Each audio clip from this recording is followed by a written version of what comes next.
Good evening. Today's date is March the 29th, 2017, and the time is 6:15 p.m. I'm opening the meeting for the South San Antonio ISD District Efficiency Meeting number 2. Thank you, Ms. Ostrogin. Good evening, ladies and gentlemen. Thank you for being here. I'd like to welcome you. I see some of you recognize you from the first meeting, and others are new. Again, thank you for being here. This second round of meetings concerning district efficiency will result in the district keeping you informed in reference to what are some of the options that are available concerning district efficiency. We basically held the same meeting last night at Dwight Middle School. We'll do the same one tomorrow night at Shepherd. And so we'd like to move forward. Let me get my little clicker here.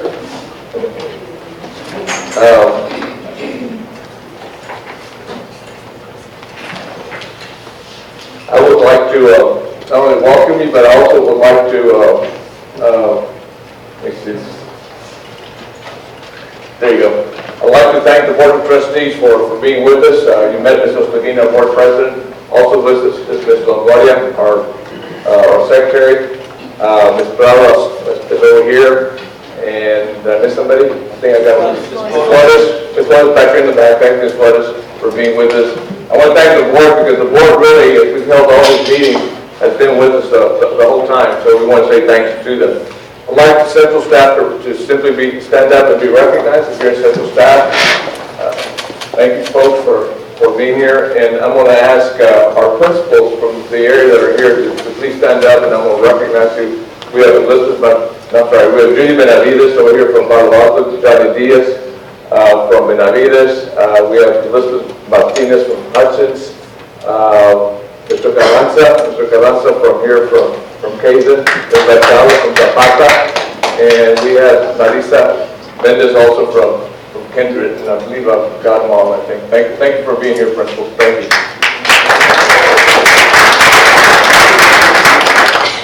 So I will start this conversation by talking about the issue of district efficiency. And so, one of the third questions to ask is, why are we here? Why is this topic so important? Why is district efficiency so important? The reason district efficiency is important is that we have two main responsibilities at the school system. The primary responsibility is to ensure that we, the school system, and that's all of us, provide absolutely the best educational opportunity for your kids.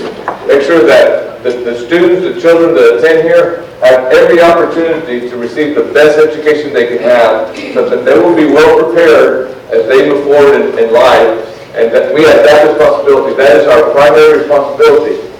That equally important is the responsibility to our taxpayers.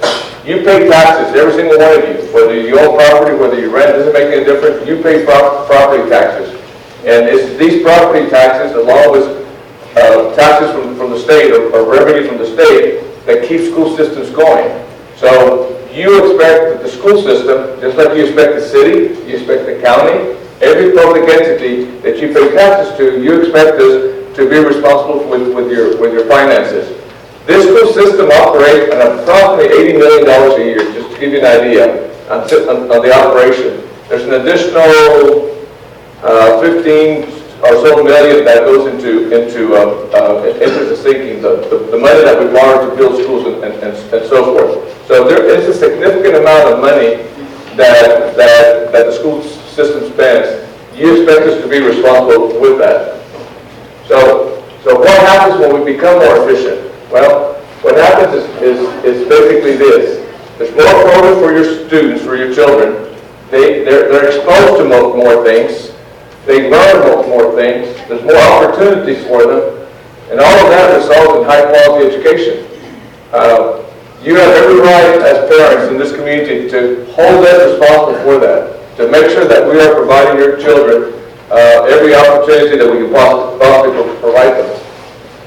So I want to share with you right now what has happened in just the last few years in providing programs and opportunities and being able to do it in an efficient way. Because one thing that has not happened in the last few years, frankly, it hasn't happened since about 2006. It's been over 10 years or so. Your tax rate has been the same, basically, on the operation of the school system. It's been at about $1.04 on the maintenance and operation of the school system. So there's no new dollars necessarily coming from the community because the tax rate is the same. Now, your property values go up, and that does generate a little bit more money from the local tax base. But every time that there's a little bit of an increase from the local tax base, there's a decrease at the state level. So the money has been somewhat consistent over the last several years. But at the same time, the district has been able to introduce new opportunities and new programs into schools so that students can do better. There's an early college high school program or academy at the high school that was started 2 years ago. It takes 4 years to phase it in. But in 2 more years, when the graduating class of 2019 graduates, about 1/4 of those students are going to be graduating with 2 years of college under their belt. They will get their diploma. They will also be receiving an associate's degree or something close to 60 credit hours or 60 credit hours, tuition free. These are young people that have opted to go to that program. And these are young people that have worked very hard. But one of the most important things is that when they get out of high school, they're halfway through college already. The probability that they will finish college is dramatically greater than if they were starting from scratch at that point. That's why that program is so important. We also have introduced at the high school the college and career-ready pathways, meaning that if 1/4 are graduating out of the early college academy, how about the other 3/4? Well, the other 3/4 are in these two other pathways. The one that's the first one there that listed college-ready pathway. Those are young people that are also taking college courses while in high school. We call them dual credit courses. And so they get the opportunity to earn as many as about 42 credit hours. That's about 1.5 years of college when they graduate from high school. And the career-ready pathways are young people that are in the career technology programs that are receiving training for job certifications and are well prepared to go into some kind of technical, vocational type program as soon as they come out of high school. The other thing that's occurred at the high school is we have improved the level of technology that we have introduced into the high school. Our students there, through the first 2 years at this point, have access to iPads. And this is being phased in. This is the second year of that phase in. Next year will be the third, and the following will be the fourth. We've expanded also technology at the middle school. And this is this year for the first time where all our middle schools have access to Chromebooks. That program will continue with additional expansion most likely this next year. We've not reached the elementary yet because we're just not quite there, but that's coming as we move forward. We've also extended the after-school program to the pre-K Head Start 4-year-old program. That did not exist until about 3 years ago. There's a better investment, a bigger investment in the infrastructure and the facility, whether it's replacing roofs, whether it's replacing air conditioners, simply doing better with our facilities. 3 years ago, there was not a specific amount of money specified to invest in our infrastructure, and our infrastructure had been going down over a period of time. Included with the facilities is equipment, better equipment in the schools and in the operation of the district. The vehicles that the maintenance department uses, our police department uses, have been improved. We've also expanded the adult education program from one location to 2 locations. Now we provide services at the Ray Ellison building, which is the administration building, and at Dwight Middle School also. As a result of the district level of management and improvement of management in the management and the improvement in efficiency, we have others that look at us and they're willing to basically invest in the school system. The district picked up a $3.6 billion grant to do the Positive Behavioral Intervention and Support Program, which we call PBIS. That's basically the federal government that's invested that money. That happens when the federal government, sometimes the state government, other entities see good management and good work going on in the school system. And then, of course, if we want to keep good employees, and we have great employees in our district, we have to pay them well. And we've been able to do that to increase their salaries each of the last 3 years. And all of that has happened really by simply improved efficiency. Basically looking at the dollars we were already spending and basically spending them a little different to provide better services and opportunities for our students. So what can happen with better efficiency and redirection of resources? So, and this is already, I went through a list of what's happened thus far, what can happen as we move forward, that we continue to improve the level of efficiency. Just last week, we talked to the school board about the relaunching, if you would, of the health science program or academy that we have at the high school. It was started about 3 years ago, and just to be honest about it, I don't think we as a school system have done a real good job of promoting and advocating that program. Starting next year and especially the following year, we will launch an enhancement of that program to where we can partner with hospitals, we can partner in Cardinal Woods having a new medical school being opened up in the Brook City base area, not too far from this area. There's different groups that we can partner with to provide our students more opportunities. I mentioned earlier, we've not done the technology enhancement at the elementary yet. That needs to happen. We need to be able to do that. We want to be able to provide better electives and better choices at our middle schools. Our middle schools have relatively low enrollment, and when you have low enrollment in your middle schools, you're not able to provide many choices on electives. For example, we don't have a choir in any of our middle schools. We should. It's a shame because our elementary programs, every time you go to an elementary program, you have little children singing and really involved in choir and choral and those type of things, but they get to the middle school and it stops. We have a high school of 2,500. It's a very large high school. A school of that size should have a choir. We don't have a choir at the high school because at the middle school, where you're supposed to be building the base, we don't do that. We need to be able to do those type of things. We're also looking at, besides extending the opportunity for electives, we're also looking at converting these our middle schools into magnets or specialty schools. So when your child attends a middle school, they're attending the middle school that has the specialty that they're interested in. If your child is interested in fine arts, well, you attend the middle school that's going to have the specialty for fine arts, not necessarily the middle school where you live. you'll attend based on your interest and not on the proximity to the school or where you live. Or if they have an interest in math, in maybe STEM, maybe we'll have a magnet in those areas. So that's really the type of thing that we would like to be able to do to our middle schools. And then again, we also need to continue to invest in our facilities, in our infrastructure. If you drive around South San, the condition of our schools is not great. It really isn't. And it's not. And let me just say this: it's not for lack of investment. You pay a high tax rate in paying bonds, and interest is sinking. For information purposes, you pay 41 cents is what you pay for $100 valuation in the bonds. 41 cents is the second highest in Bexar County. I want you to understand that. It's the second highest in Bexar County. Only Judson School District has the highest. Everybody else not only in this area, but throughout Bexar County does not pay as much on bonds as you pay in this community. But look at the facilities. I don't think the facilities show that. We have great athletic facilities, but we don't have great schools as far as our buildings. We need to do better with that. We need to reinvest in our schools, and we need to make better decisions when it comes to that. We want to be able to expand the summer programs for your children, so they have other things to do in the summer besides simply go down to the park.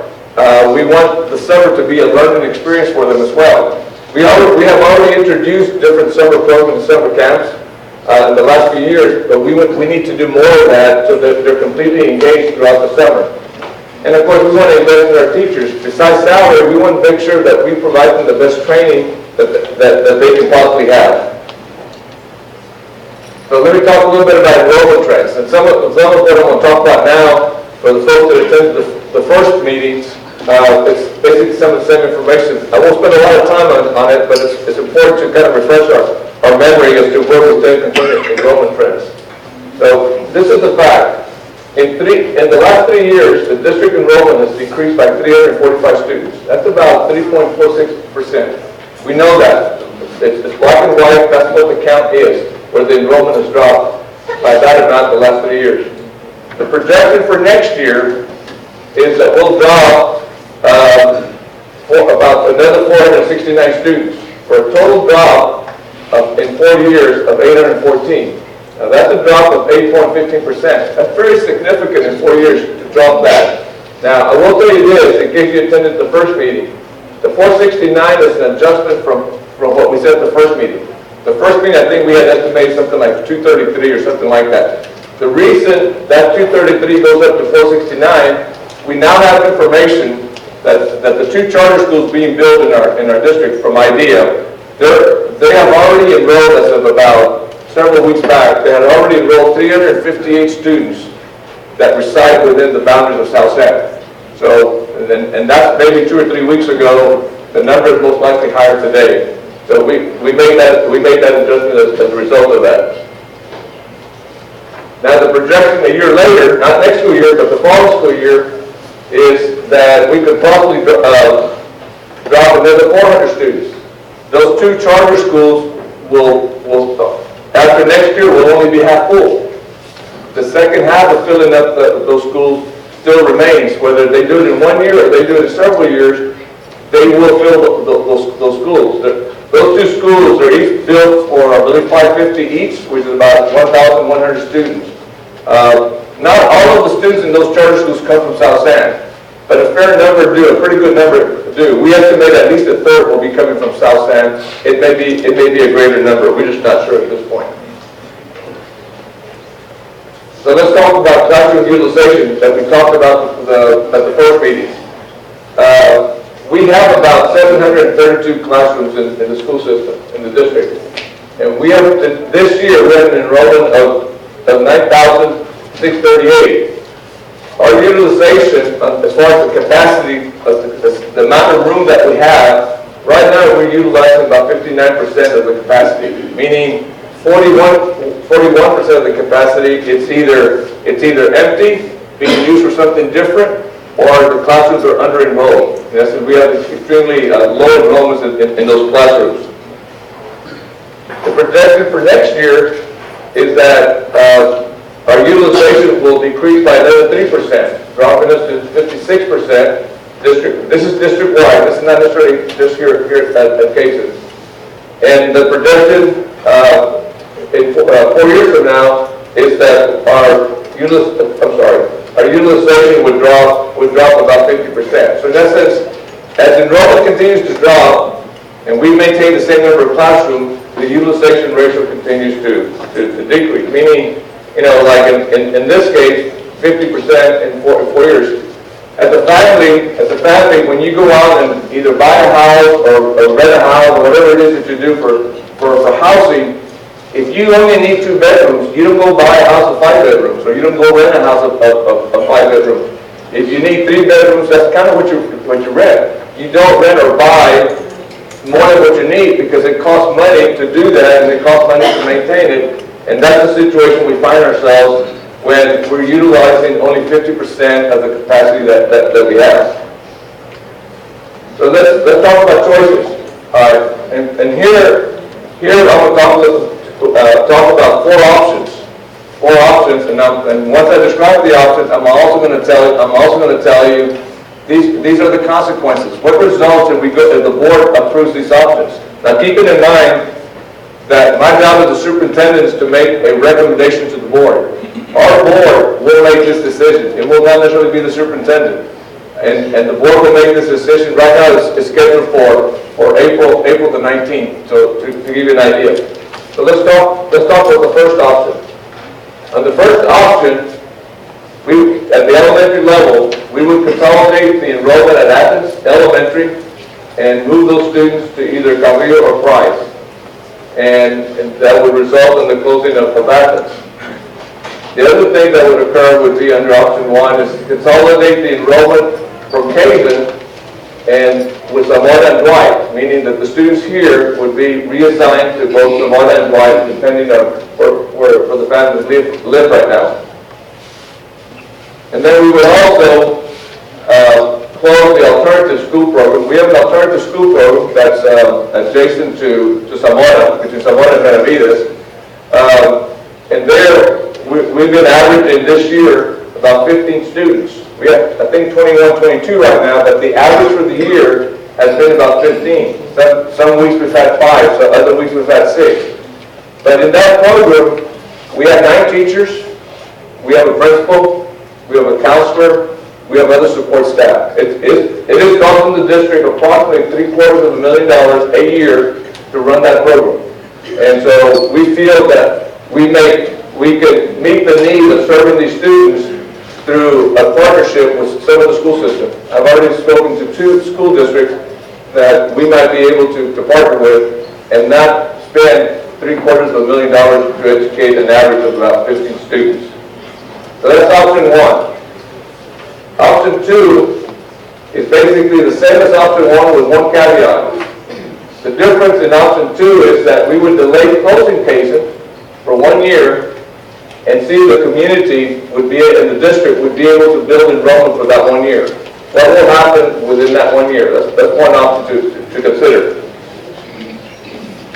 Option 3 is basically the same as option 1, but instead of closing Athens, we would delay closing Athens for a year to see if the community would be able to build enrollment and see if the trend changes. We know what the trend is, and it's been like that for several years. We would delay closing this particular school by 1 year. I have a question.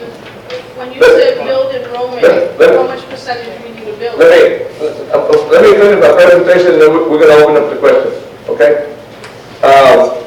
So on option 4, and I'm almost done, by the way. I don't have much longer. The option 4 basically is to keep the status quo. We basically would not do anything. We would not close schools, and the inefficiencies that exist today would basically continue. So then the next question is, what is the consequence of each of these options? What happens if the board selects option 1, option 2, option 3, option 4, or frankly any other option that they come up with? But of these 4 options, this is what happens with option 1. If they were to approve option 1, the end result is Athens is closed, and it frees up $0.6 million to reallocate for more opportunities for students. Or if Kazen closes, it frees up about $2 million to reallocate to other opportunities for students. And then the alternative center, I put down $500,000 because it would take probably a couple $100,000 if we were to partner with another district to serve those students. So basically, $3.1 million would be identified to reallocate for other opportunities for programs in our schools. Now, option two, the board wants to decide to do that, results in the closing of Athens, which picks up $0.6 million. The closing of the alternative picks up $0.5, and so Kazen would remain open. And so it would result in $1.1 million being reallocated for new education opportunities for kids. Option three basically would pick up $2.5 million. We would not pick up the reallocation from Athens since that one would remain open. And then on option four, basically no money is reallocated, no money, basically we continue with what we're doing. So those are the four options that will be before the board. And as stated earlier, my responsibility as a superintendent is to make a recommendation. So out of those four options, the recommendation that I will move forward, because I feel is the most responsible recommendation for students and to taxpayers, is option one. Now the board will need to decide whether or not they want to do that or not, but that will be the recommendation that I intend to move forward. So with that, if you could turn on the lights, I want to open it up to questions. Anyone, the mic is there. Everyone will have 3 minutes to present your comments or your questions. I would encourage everyone to exercise courtesy and respect, and basically come to the mic, and we can start with you. Will we stop the time when you answer so that their minutes aren't wasted like yesterday? No, ma'am. The total time is 3 minutes. So while you're talking, it's taking up their time? The total time is 3 minutes. Thank you. Okay, so my question was, how much we would have to increase to keep the schools open? To answer you, that's a good question. That hasn't been decided, and it would be something that would be decided among the board and the administration. But I'll share my thoughts with you, to give you an idea. Okay, and the next question that I had is, okay, you're saying to consolidate all these schools, but my thing is more students, more problems. What are y'all going to do to fix all those problems? Because they're going to be always this year-to-year school against mine. You would always be classified as a Kazen student. So then what are you going to do when all these problems, when it comes to fights and everything else, because you're from a different district? Well, honestly, they're not from a different district. They might be from a different school, coming from a different school, but they're not from a different district. And so to answer your question, there's programs already in place, like TBIS, to help us solve some of these issues, counselors, administrators at the schools. I hear you, but at counselors and stuff, we have problems here at this school, just like any other school. So now you combining 2 schools into one. You don't think there are going to be more problems? No, there won't be more problems. At least not proportionally, there's not more problems. The only thing I see is we're going to have more problems with teachers calling and complaining to the parents, but you're saving money in all aspects for all these great opportunities for the kids. But I feel like you're going to have a lot of phone calls because there's going to have more fights because you're going to have more kids in one school and you're not going to have enough teachers to control it. There will be plenty of that to control. Thank you.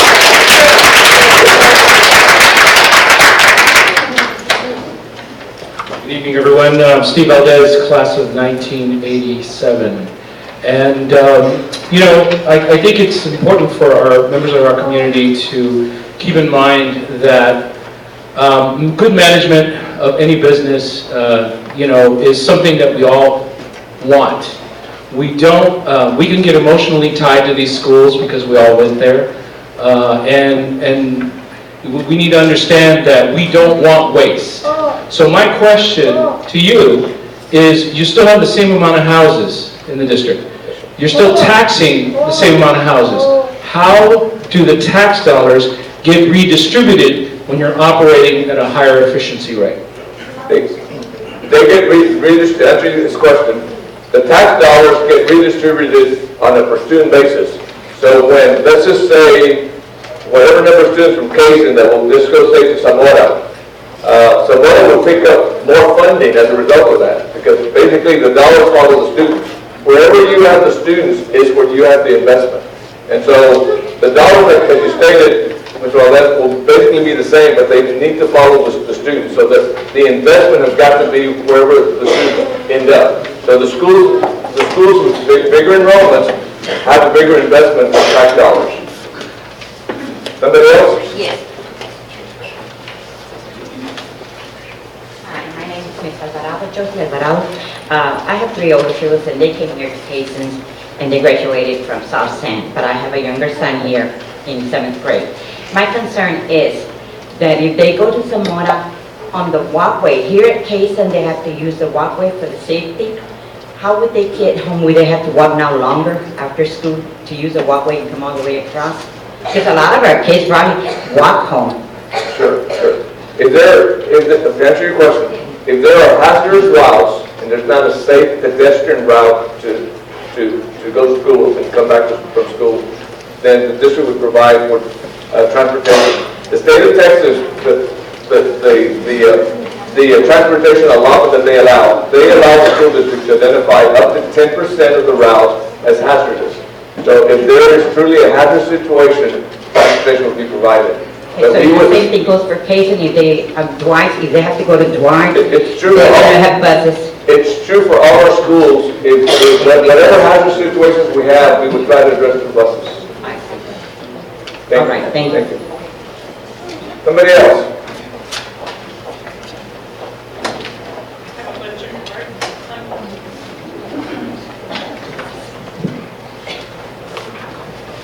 I have a couple of questions. My first question, I liked that you brought up to the community that it is the board's choice on what decision is going to be made.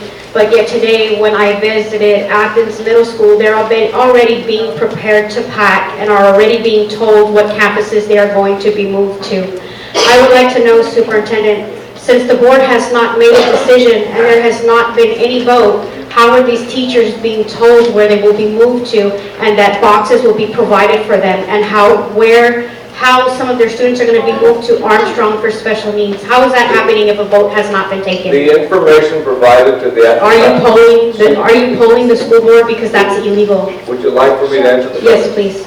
The information provided to the faculty at Athens today, whenever you announce that there's a possibility of the school closure, employees are concerned about their jobs.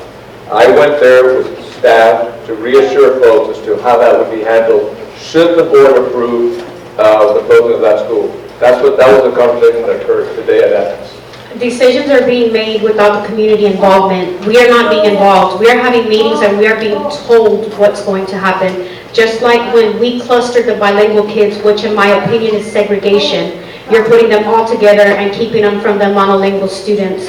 I believe that we should have more opportunity to have a voice. Just like today, I'm given 3 minutes to state what I have to say when this is our community. These are our tax dollars and these are our children, and we should be deciding what's good for our children, not somebody else.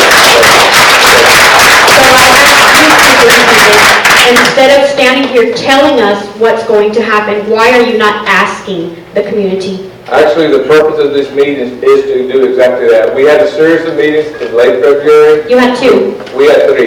2 for each area. We will have a total of 6. You know it because you've attended every single one. So we have a total of 6 meetings for the community to come and address the administration. It is 2 meetings per area, and yes, I have attended each one. It may not affect my corner, but a community is a community. We are one. These are our children. These are our tax dollars. These are our schools. It is our voice, and it is time that you listen. Thank you, Superintendent. Thank you. Somebody else? Any other questions or thoughts? Yes, sir.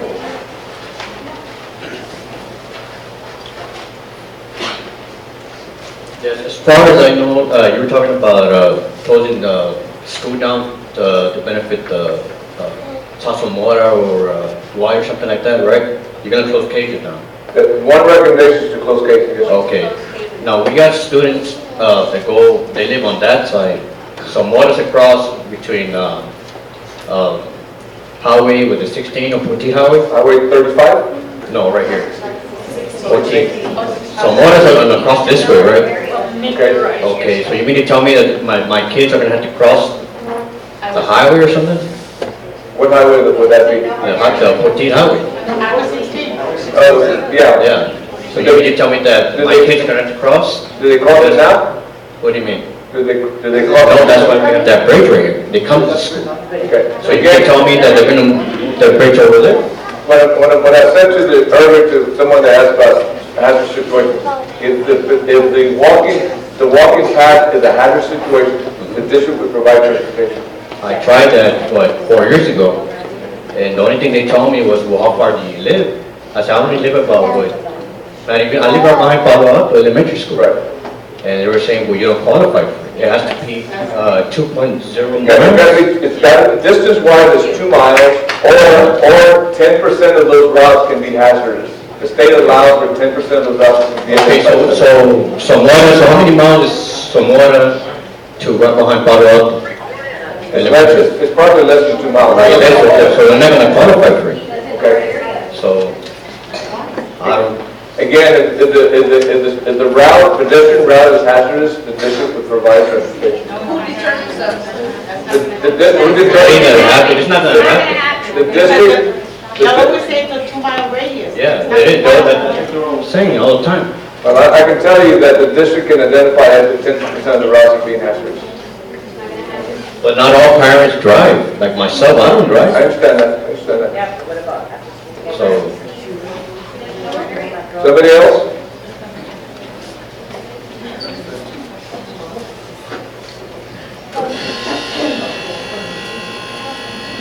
I'm sorry, Go ahead, go I ahead. come Go with ahead. you. I'm Ms. Cepeda. I'm president of Southside AFT, which is a teachers union. And we're requesting that the tax ratification election, or TRE, be added to the recommendation that's going to be put forward to the board. By doing this, if the election is successful in November, we can get it in for November, we could raise 7 to 8% of the district's budget, which would be an estimated $7 million to our district. This could allow the schools to remain for another year while we're trying to develop all these programs that you all are touting to the district, thereby creating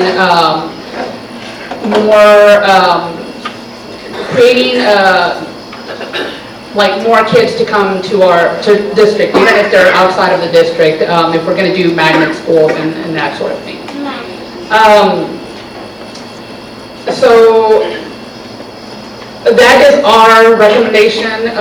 A community's identity is in its schools, and to close down our schools would be closing down this community's identity. Ms. Prado mentioned yesterday, the heart of this community. So we really would like to request that that be one of the things that is recommended to keep our schools open for another year while we work some of these programs out. Thank you. Thank you.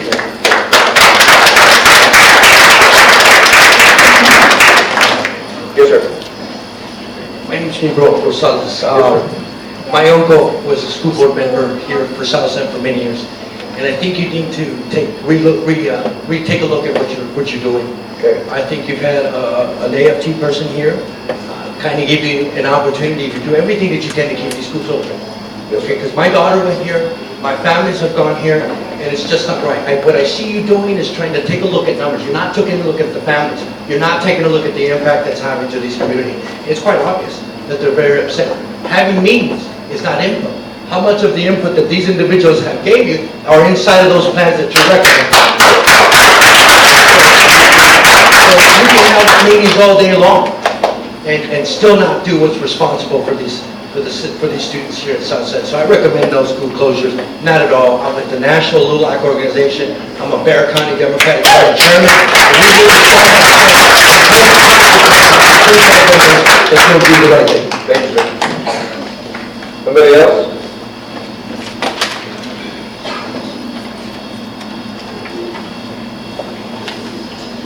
Good afternoon, Dr. Zavidra. I'm Ana Esparza with St. Bonaventures Cops Metro.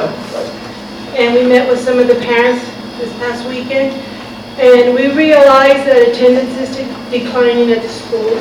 And we want to work together with you on how we can boost attendance rather than closing schools.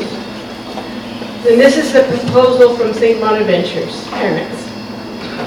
We would like to turn Kazen maybe into a magnet or theme school such as medical careers, which would then be a feeder school for South San High School, or a computer science campus, after-school programs, special needs campus, or early college preparation. But we want to be a part of the solution. So, Dr. Zavidra, what is your opinion on this proposal? I think that my opinion is that all the programs that you're identifying are great programs. They take resources to implement. The district would need to determine whether or not the resources are available. You know, I mean, whether people like the discussion or not in reference to resources, the money involved in running a school system, it has to be there to be able to do these programs. Ms. Belinda stated that the TRE would generate money. That money, assuming that the district follows that recommendation for a November election, would not be available until next school year, not between now and the time we open school. So the ideas are great ideas. They take resources. Thank you, ma'am. Somebody else?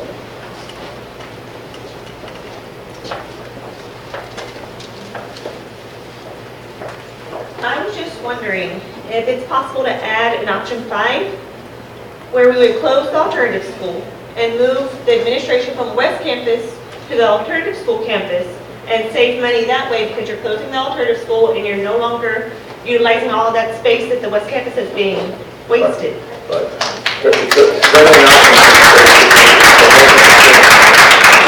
And then I also just wanted to make a little statement and another question. School closures scare people. They're scary for the teachers, they're scary for the parents. Right. This is a big reason why a lot of the parents have gone to the ideas school. So if you anticipate the enrollment to continue to drop, does that mean you anticipate school closures to continue? Not if we can stop the declining trend. That's what the challenge will be. When a demographer studied this, and you've been at meetings before, I know, and we've talked about this. The information from the demographer a year and a half ago, look at the trends at that point, was a suggestion that we close 4 schools. We're not closing 4. So we as a district, we as a community would have to do something to stop the trend so that there will be no more school closures. Well, with the school closures, that's scaring parents, that's scaring teachers, it's scaring faculty, it's scaring everybody. And the kids, you said you lose $6,000 to $7,200 per student. Right. Well, school closures is scaring them away. And with the school closures, if you do this, you're going to lose more and more students. It's going to be really hard to recover. And then you may have to continue closing schools, and it could be the beginning of the end for South Bend. That's right.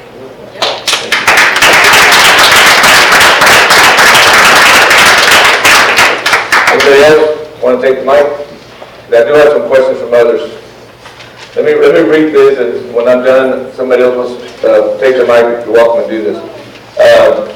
How did you get information on IDEA students if they have not yet enrolled? Who gave you the information? The information from IDEA came from IDEA. We did an open records request with that charter school, and that information came from them. That was the response that we received from them. Whether you have invested in IDEA, I have not been invested. IDEA is being housed at the Poppies campus on Gillette with the former Superintendent Zamora. Why has Athens Elementary staff been informed already on where they will be moved to the board and not voted? I believe I spoke to that already. Why does the district superintendent have an attorney who also represents IDEA? The district superintendent does not have an attorney. The school district hires, primarily was two law firms. Why doesn't the administration take a pay cut instead of giving our custodians a pay cut of $10,000 per year? Custodians that have 20 plus years. I don't believe any custodian has taken a $10,000 cut. Well, if anybody wants to address it, you can address it with me privately, and we'll discuss the situation. I'll be happy to. Can you explain why you and IDEA were at the same campus today? I believe what this is in reference to is IDEA was outside of Athens recruiting. They were outside of Benavides, if I believe that was correct, yesterday. They've been going to different elementary schools to recruit after school. That's what happened at Athens today. I want to address our faculty. Is it your... I can't understand the writing. It's something about closing schools. Why don't you go back to your hometown? Okay. Why not give our jobs to our own people instead of bringing in people from the other cities? Okay. I understand that IDEA people are not certified teachers. Is it true? You know, honestly, I don't know how IDEA runs, but I know they don't have the same rules or state regulations that the public schools have. So I think it's probably correct.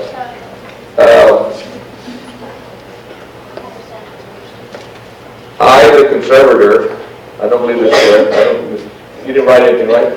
So, I think they meant, is the conservator being paid to be here? The conservator receives a pay to be involved in any school activities as required by the state. Why can't you close the administration building and move the office to the alternative center, which what someone said? That certainly is an option that if the board wants to consider that, they can consider that.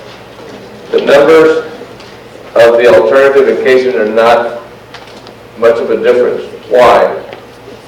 I'm not sure I understand that. If Kazen is whole campus and the alternative is only 25 kids, I didn't get those numbers. The numbers that we used a while ago,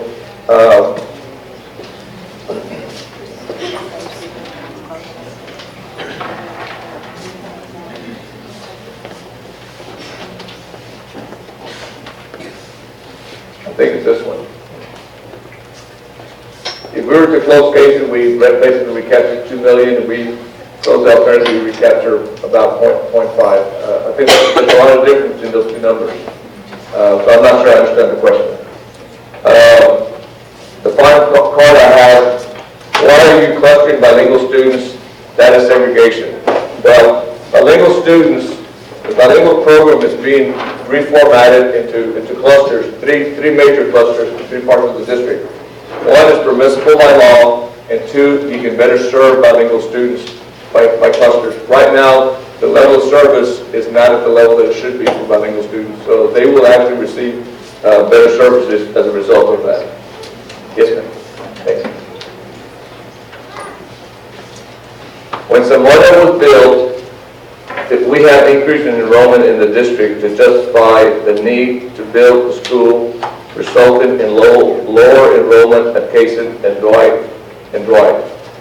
When Zamora was built, I was not here. I was not your superintendent, but it is my understanding that at least some of the discussion back then was that Zamora would be built and that possibly Kazen would close. But for whatever reason, that did not happen. I can't talk about the rationale behind the opening of Zamora because I was not here. I don't know what that was. So somebody else that might have a question or thoughts. If we generated more questions after hearing these, are we Everyone gets 3 minutes, Mrs. Estrada. So you're not gonna let us ask, because I've heard things that are questionable. Mrs. So you're not gonna Estrada, let us everyone finish got it. 3 minutes. If someone that hasn't spoken and wants to speak, they may speak at this time. So they're shutting us down. Yes, ma'am, come on in. Ms. Hernandez.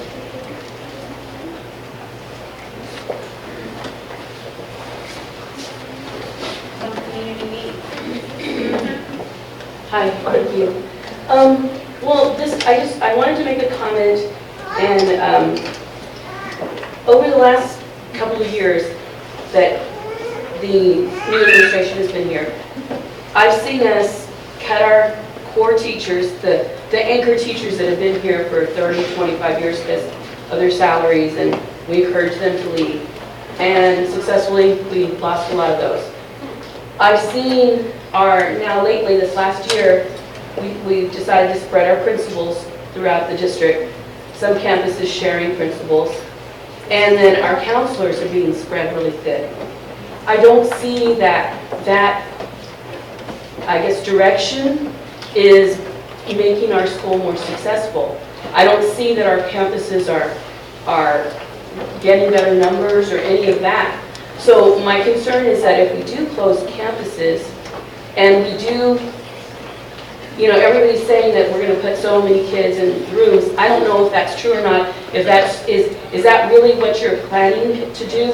Are y'all planning on increasing class sizes, or are you going to try and keep them at the same size? I would like to know that. Sure. At the elementary level, we are looking at having about 22 students per class, which is what the ratio is what the state allows. Right now it's about 18 or so, to give you an idea. We're looking at about 22 to become more efficient. The secondaries, middle school, about 25 to 1 is the ratio that we look at. Okay. And in the high school, same thing? The ratio of the high school is 25 to 1 also.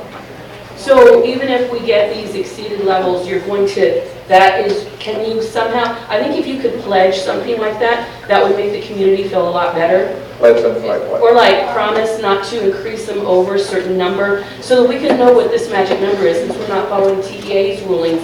What is South San's ruling? I think the board can hold the superintendent accountable for not having large classes by requesting reports on a regular basis. We have to report the enrollment in every single classroom in this district as frequently as the board would like to have it. Thank you. And then the last thing, I guess, is directed to Ms. TEA mentor. I'm asking you please that we've got, a lot of people were saying that our board wasn't the right board or whatever. We've got new people. We've got new people making decisions now. I'm hoping that whatever decisions they make regarding the closures of the schools, that you won't overrule it. That's what I'm asking. As a community, we've done what has been asked of us. And so now, I want you to respect our representatives and the ones that we vote for. And when they say yes, it's yes. And when it's no, then it's no. And that's what I'm asking. Anyone else before we try to bring this meeting to a close? Yes, ma'am. I just want to go back to her question. Okay. Now, if you have an alternative and if you're closing the schools, what about assistants now? Because some teachers can't, just work in the classroom by themselves. Teacher assistants, Yes. teacher aides? Yes. Yeah. We have some teacher aides specifically at the elementary level. If there was to be any classes that are extremely tight and I don't anticipate, we definitely would bring, some support through a teacher aide. But the classroom size enrollment would have to be very significant for that to occur. They can help them. Because I am busy and the teachers are like swarming with 22 children of their own. Yes, ma'am. They push for an example. They don't have to go by the 22. Anybody else would have, yes, ma'am? If it's chosen for the schools to be closed to save the most money, what transitional help for our students are you going to give when they have to go to the other school? Transitional help in reference to transportation or in reference to what? I'm worried it's like the problems that are going to occur. Okay. Because, we're not all loving students, Right. And I'm worried be a call to If the school needs, excuse me, if the school needs additional support, if the school needs deputy question additional support, if we encounter those problems, and by the way, I've been around a long time, I've worked in other districts, I've been involved in these type of things in the past. I can tell you that fear that students are going to be fighting left and right, most likely will not happen. Can I guarantee you that? No, I cannot. Because I'm not God, but I have experience in that. And I can tell you it usually does not happen. Should it happen, we would bring in additional help and support, whether it be through administration, through counselors, whatever support a school needs, we would be able to do that. And you have that commitment that we definitely will do that. But I do not envision that our young people are going to be involved in that. One of the reasons that the alternative center is up to a possible closure is until this year, we were serving an average of about 60 to 75 students. We're down to about 15. That's because there's programs in place to teach young people how to behave and so forth, you know? And so that's actually getting better. So that's why I feel relatively, I guess, positive that we're not going to encounter those concerns that you might have. But it's a fair question. I would also like to know if we close these schools, how much of that $3 million is going to go into effect right away to better the schools? So that money becomes available immediately in the next budget cycle, which starts September 1. Yeah, I mean that money would be reflected in the next budget. And also, is there a plan, if that money becomes available, what goes first, what comes second? We're in that process right now, as far as building. We start about 6 months out in building the budget for next year. The board ultimately will approve it, which will be ordinarily the August meeting. We've had 2 budget workshops already. We're headed toward, is it 2 or 3? We're going to lead a third one in April. April the 12th is the next budget workshop. But just about monthly between now and August, we're working with the board in making those decisions that you're talking about. Yes, ma'am. Hello, sir. My name is Sandra Castillo. I recently retired from the district in January. Yes, ma'am. And my, how can I tell you? I think that the administration, you, for example, go into the schools and see how the money is managed in the school. As a data clerk at Five Palms, let me tell you, I never got anything for my kids at Five Palms. And by the way, my son was the one that went to school for 13 years straight, since he was in kindergarten up until he graduated in June from South San High School. Let me tell you, my son did not receive not even a plaque from the district. When was that recently? Or? He just graduated. Actually, Elijah Garrett. It came out, I mean, when we had our meeting at the beginning of the year, the money in the schools is mismanaged. I can tell you that much. Again, like I said, as a data clerk, I never got money to get stuff for my kids at Five Palms. I never did, and that's one thing that the district needs to look into. And I am very upset, sir, because my son did not receive not even a plaque from the high school. Or the district. And I agree with you. Exactly. Yeah, I agree with you. And I could understand, now my son is attending nursing school at SAC. And I thank all the teachers at South San and Athens and Kazen, because he went through all these schools. Let's shut this school. I went, sir, I grew up in South San. I went to Athens, Dwight, and I graduated from South San. And for, so much change in this district. And let me tell you, this is one of the reasons I left the district, was because of all this that's going on.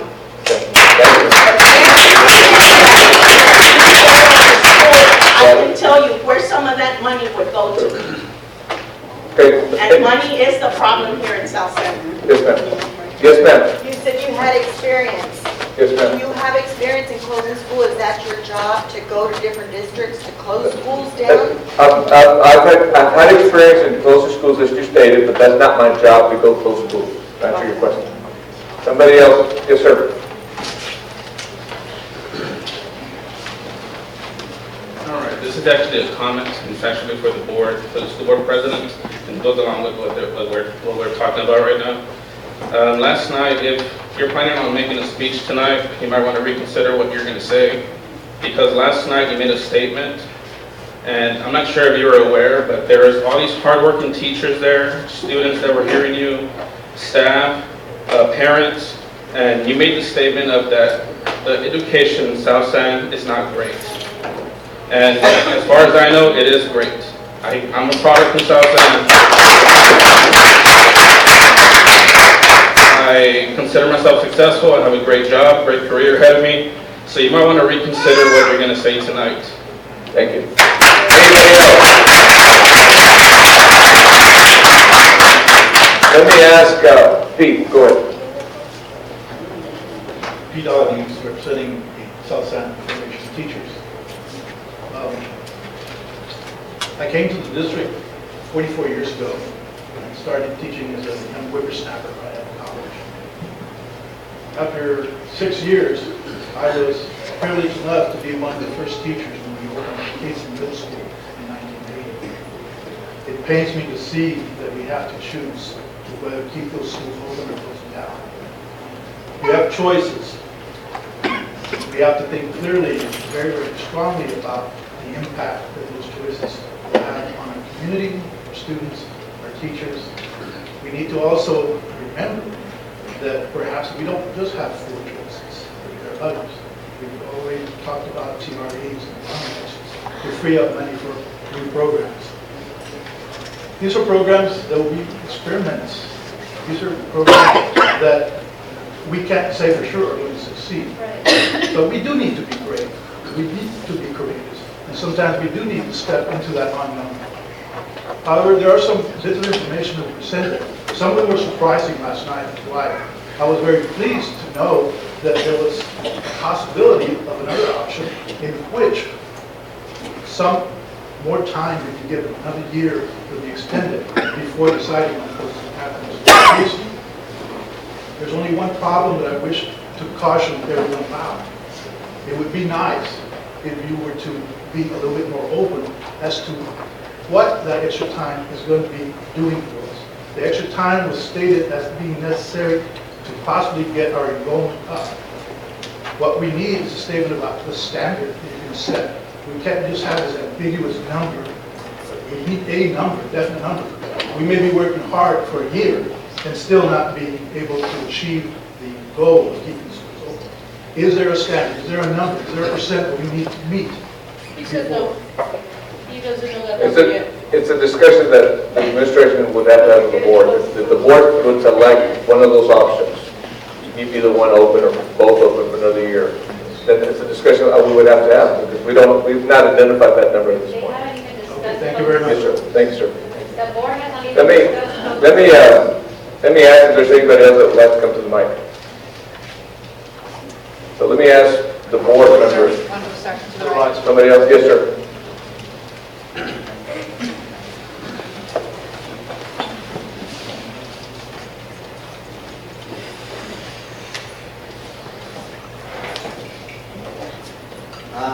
I'm Augustine Melchor, and I'm here and I work for Kazen, and I represent my church. We got information from our church, and I represent everybody in our church and the community.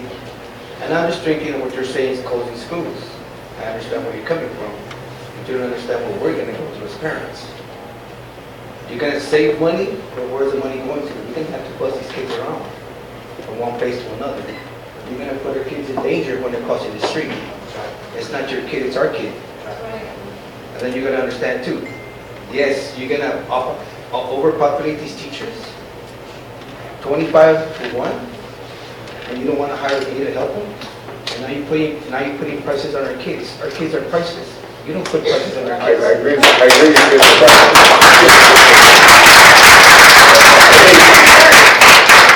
Anybody else would like to take the mic? Let me ask if any of our board members, Ms. Browder, would like to take the mic. I would like to, Mrs.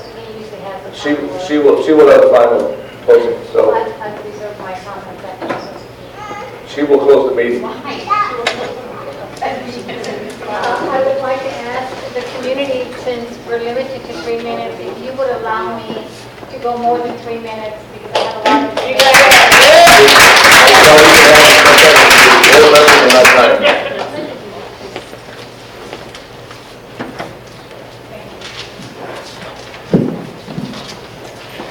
you. First, I'd like to thank everyone for coming tonight.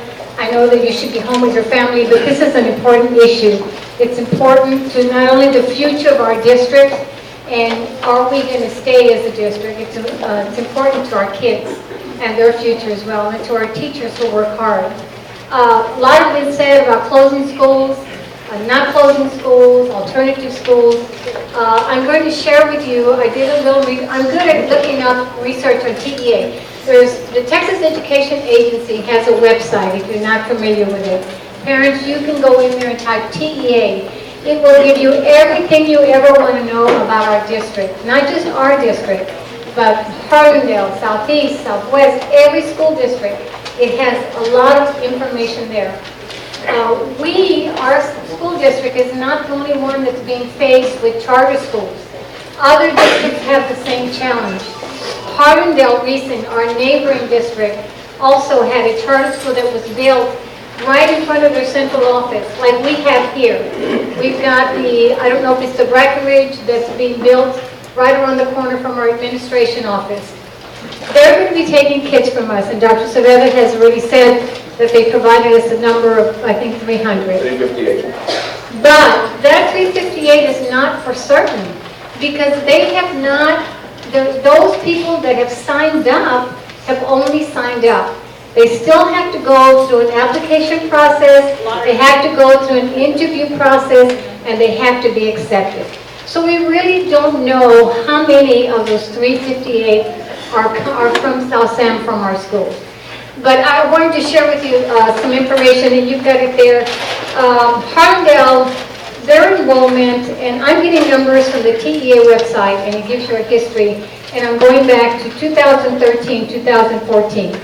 Harlandale's enrollment was 15,316. South San for the same year was 10,007.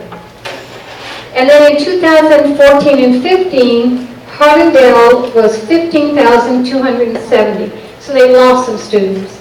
South San's enrollment was 9,953. So we also dropped in enrollment. In 2015-16, Harlandale's enrollment was 15,080, and South San's was 9,849. The total loss for each district was Harlandale lost 236 kids in those 3 years, and we lost 158. I don't have the statistics for 16-17 this past school year, because TEA has not provided that on their website yet. But it gives us an idea. Harlandale lost more kids than we did in 3 years. More kids. They have not closed any of their schools. None. Because they decided they need their schools. They were not going to close them. They were going to make them better. And they were going to be competitive with charter schools. And that's how they were going to keep their children. They also did a bond, Harlandale did a bond in 2015, and we have not done a bond. They did a TRE also. We have not done a TRE. So our last bond was in 2010, so we've not had a bond since then, nor have we done a TRE. I looked up their bond on the Harlandale website to see what did they do with their bond. They had a bond of $64.9 million. That was the capacity. That's how much money that they could allow to go to the voters to do something with their school. So in 2015, they passed the bond. Even though they were losing enrollment, the community passed the bond. And in that bond, they included the replacement of 2 elementaries, Caravel Elementary and Vestal Elementary. And those schools were 50+ years old. They chose the 2 oldest schools of the district to rebuild, and they built new schools at those 2 elementaries. Athens is the oldest school in the district. I hate to say it, it's as old as I am. It's 68 years old. So that's pretty old. So we need new schools.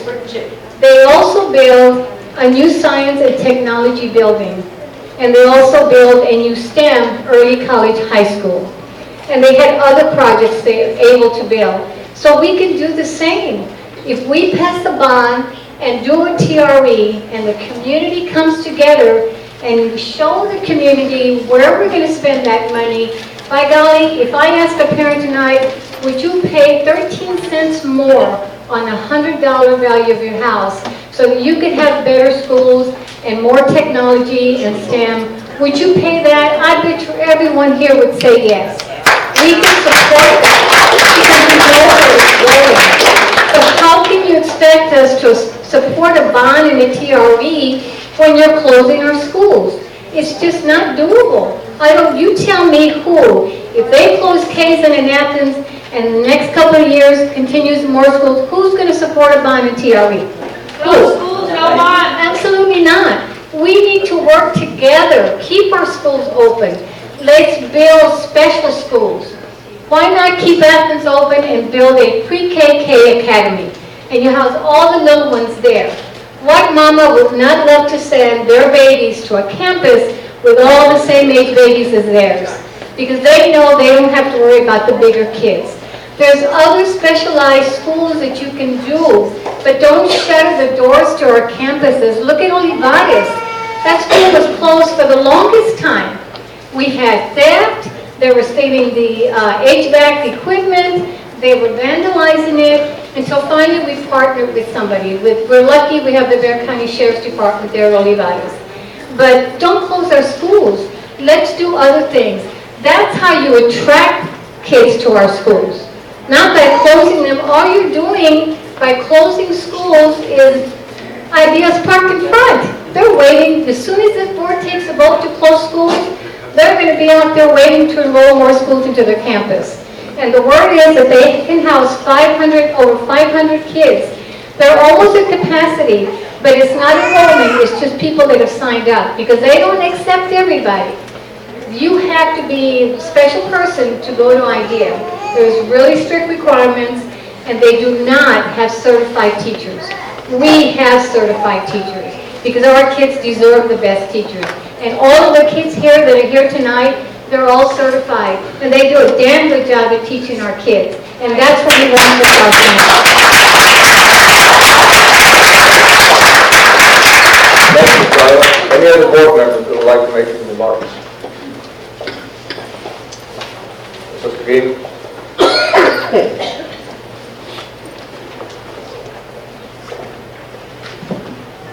Good evening. Mrs. Ostegain, I'm your board president. Whew.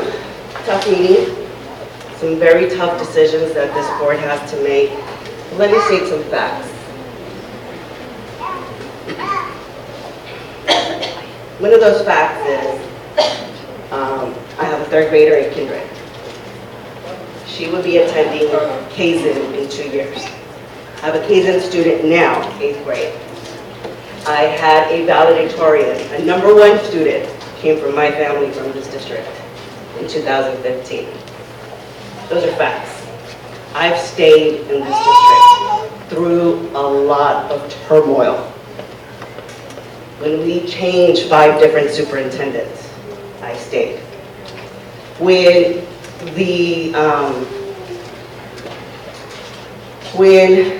and I'm a product. I'm a 1992 graduate of this district. I was number 11 of the district. And so, from then to now,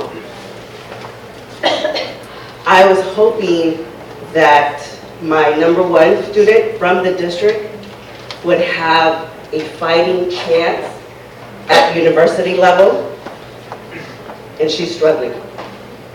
Now, I apologize with sincerity to the teachers of this district, because I think you do a phenomenal job.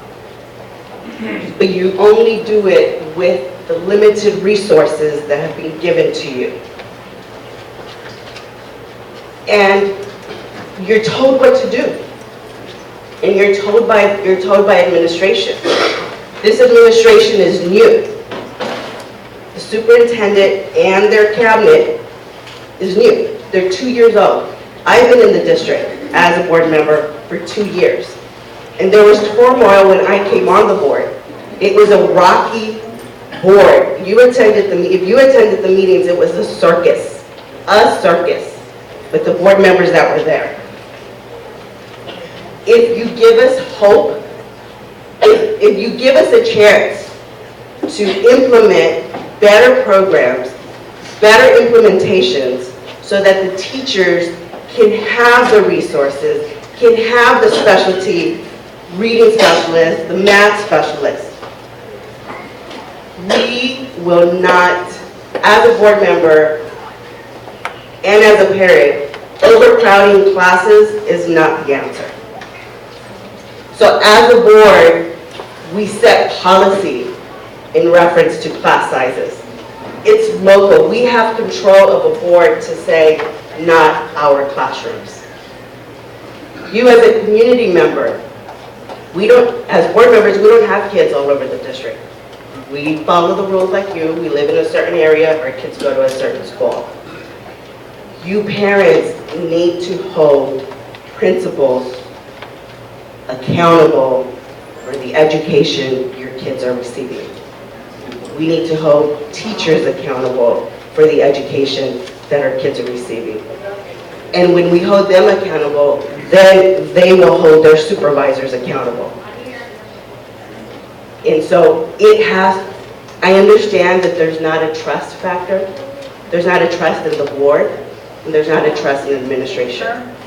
Past boards have led us to a conservator. Past boards have led us to a conservator, a babysitter. We have a babysitter. And as one of the parents said, she pleaded with the conservator that to let this board make a decision. I'm telling you, the decision I'm going to make will impact our students for a better fighting chance at a university level, at a college level, at a career level.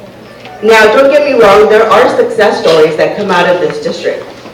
Wonderful success stories. But I want those successes for all of our children, all of the children. That they have a fighting chance, that they're best in the industry, that they're best, that they have good certificates.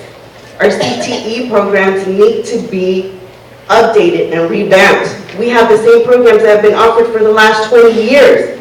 Technology is changing. Careers are changing. Wouldn't you want South Santa to have a security, where we have internet security, teaching our students how to combat securities of the internet? Cybersecurity. That's like the biggest career right now. And we're not prepared for that. They may teach it, but they don't have the technology that's needed. They don't have the programs that are needed to teach it. They don't have that. So when they go to UTSA because they're in their cyber program, it's hard because they weren't taught, they didn't have the necessary things needed to succeed in a university or college level. Us offering a program and having it at mediocre is not, I'm not satisfied with that. I'm not. And so as your board president, I'm here looking out for your children's interests. And I want to tell you that as this board, our focus is changing. Our focus is on student outcomes, on making sure that it starts at the elementary level, that our pre-K to 5th grade are reading on at grade level, are meeting those standards that the state is providing us, that is mandating us to do. That the middle school, these PBIS implementations, that they're followed correctly, that they are benefiting our kids so that they are not pulled out and put into an alternative program. I consider that segregation. That they are able to be, that the teachers know how to work with them in a classroom setting and get them to learn. How are they going to work if there's a class of 25? In the middle school, that's state law. State law is 25. Okay, I understand what you're saying, but I have 3 kids. 2 of them attending here right now. One is right there down the road in elementary. And right now, 2 of them of my kids are ADHD. And I have a lot of problems with them learning and going through this. How are they going to learn with an even bigger class? You think that teacher is going to spend more time? I'm not from Texas, so I'm from the U.S. Virgin Islands. I came here because my mom, my family said this is one of the greatest places for opportunity, for growth. Right now, where I come from, they're not doing too great. But now I'm here facing the same facts that I could have been facing back home. School closures. The school that I went to, they closed down back home. But I choose to come here because they said San Antonio was the best place to be. And now y'all facing us with the same facts that we're going through. But now I have 2 kids that I have to worry about. My oldest one, she's fine because she don't have to be on no medicine. But now you telling me bigger classrooms, more students because about money? Why should I came up here anyways in the first place if this is what you're gonna do to our kids? No, I thank you for choosing San Antonio. I thank you for choosing South San. If money is freed up, we are working efficiently. But I feel, no, the way you talking, I feel like you already made the judgment. No, we haven't made the decision.